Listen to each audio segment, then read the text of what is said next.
Una companyia de teatre i dansa amb 17 anys d'experiència en la docència i producció ha fet un pas endavant i ha obert una escola d'arts escèniques al carrer de Vallespí. Fins ara han treballat en més d'una vintena de centres educatius i han fet més d'un miler de representacions.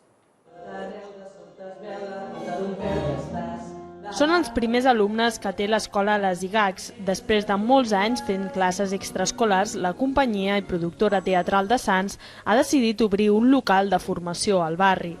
Està adreçat a gent de totes les edats i s'hi poden fer classes tan diverses com oratòria, dansa o teatre. Aquí al barri no teníem cap escola i ens dolia molt perquè estàvem establerts aquí i de moment no en tenim cap. Llavors, clar, quan hem obert ara, diguéssim que pels nens d'escoles és ara que ens coneixen, perquè no ens coneixia ningú.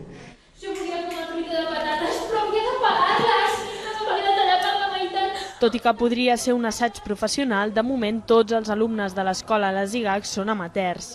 Alguns d'ells es preparen per entrar a l'Institut del Teatre en un futur i d'altres van a classes simplement com a diversió. En quant a si m'agradaria dedicar-m'hi, no n'estic gaire segura. És a dir, sé que voldré seguir fent teatre durant molt de temps perquè m'encanta, és molt divertit i descobreixes moltes coses i és experimentar tota l'estona. La idea de les IGACs és continuar creixent. Per aconseguir-ho, d'aquí 2 anys volen oferir un grau superior d'art dramàtic.